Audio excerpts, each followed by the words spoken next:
the gravitational wave detectors called LIGO in Livingston, Louisiana, and in Washington State detected these ripples as they arrived on the Earth.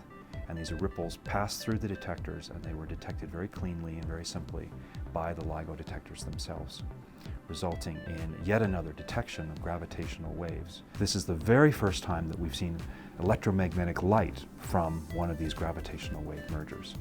That has allowed us to see this purely gravitational phenomena, both in the electromagnetic spectrum, in X-rays, radio, gamma rays, in optical, but also to see them as gravitational waves. And so it's the first opportunity we've ever had of unifying the detectors that can see gravity waves and unifying our own ground-based telescopes that can see optical, radio, multi-wavelength emission of that sort.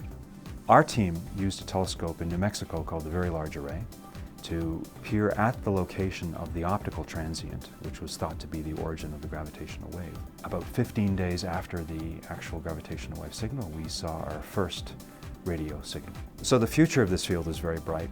We are here today at the dawn of the multi-messenger era of astronomy, where gravitational wave observers such as LIGO and Virgo will work with ground-based observatories such as the VLA to put together a full picture of the evolution of these objects.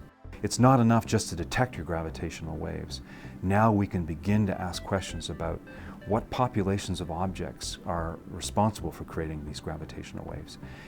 What types of galaxies do these things occur in?